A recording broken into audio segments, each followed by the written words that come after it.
Ça vous dit, on se fait un petit point sur la divination? Alors, la divination, ça va consister à discuter avec les défunts, que ce soit par le moyen du pendule, par le moyen des baguettes de sorcier ou par le moyen de la table de Ouija. Pour autant, c'est pas forcément quelque chose qu'on va faire n'importe comment, il y a quand même des règles à suivre et c'est de ça dont je voudrais vous parler aujourd'hui. Il faut savoir que par ces moyens de communication, on peut aussi avoir accès à autre chose que les défunts.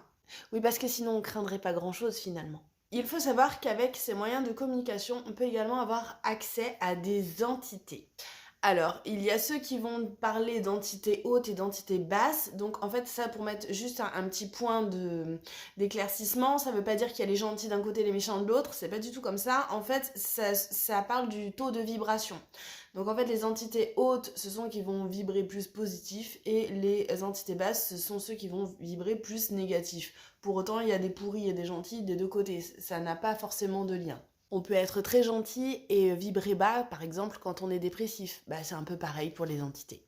Bref, par la divination, on peut donc avoir accès aussi bien à des entités que à des défunts. Et c'est là qu'il faut être un petit peu malin et s'organiser quand on utilise un de ces moyens de communication. J'entends par là déjà se protéger. Donc ça peut passer par porter certaines pierres comme l'obsidienne ou l'œil du tigre par exemple. Ça peut être se purifier avant et après la séance. Pour ceux qui ont des religions particulières ou qui se placent sous la protection de certains dieux, ça peut également passer par des prières de protection en appelant le dieu ou la déesse qui nous protège habituellement. L'idéal est également d'utiliser 3 types de bougies. Donc la bougie blanche pour purifier et éloigner les énergies négatives, la bougie noire va vous protéger et la bougie bleue va faire appel donc à vos dieux et à vos déesses. En fait, ça va être une protection divine, un petit peu.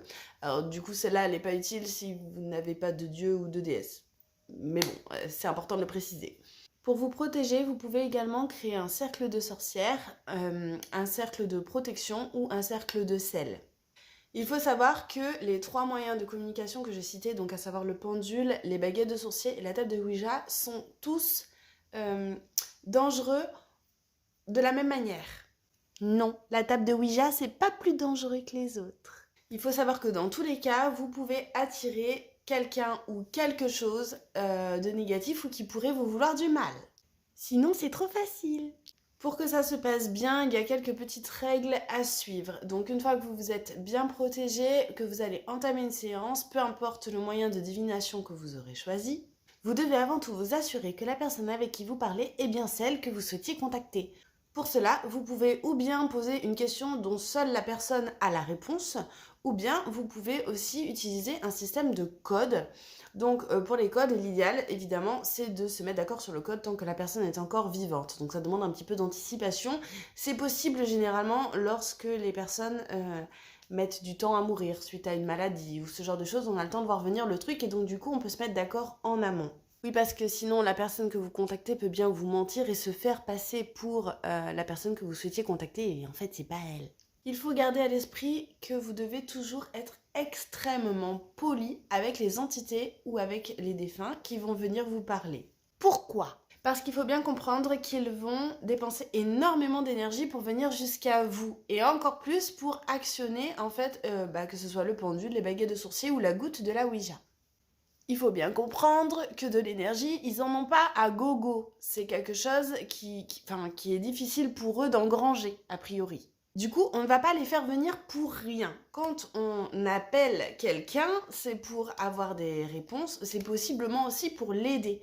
Donc, on va éviter de faire venir un esprit ou une entité juste pour rigoler et se faire peur, ça sert absolument à rien. Parce que du coup, vous allez vexer la personne ou l'entité qui est concernée et elle pourrait bien avoir envie de vous donner une petite leçon. On n'a pas envie de ça. Prenez ça comme une blague téléphonique. Vous n'aimeriez pas qu'on vous appelle pour rien. Bah dites-vous que c'est un petit peu la même chose. Ça leur casse les pieds. Quoi qu'il arrive, n'ayez jamais peur des réponses ou des événements paranormaux qui pourraient avoir lieu. La panique, c'est la chose qui pourrait le plus aggraver votre situation. Quand vous considérez qu'une séance tourne mal, vous ne coupez absolument pas les liens. On part pas comme ça en disant allez je pose et c'est bon c'est fini, on arrête. Non, surtout pas. Vous allez tranquillement et poliment remercier la personne ou l'entité qui s'est présentée, lui dire au revoir, donc selon le moyen que vous avez utilisé, ça peut être simplement à la voix ou si vous utilisez la planche de Ouija, il faut partir sur le au revoir.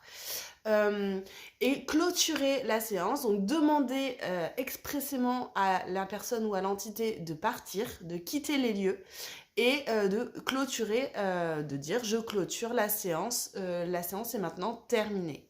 Qu'est-ce qui peut bien se passer si on oublie de faire ça? Je crois que sur internet, il y a plein d'exemples de ce qui pourrait se passer.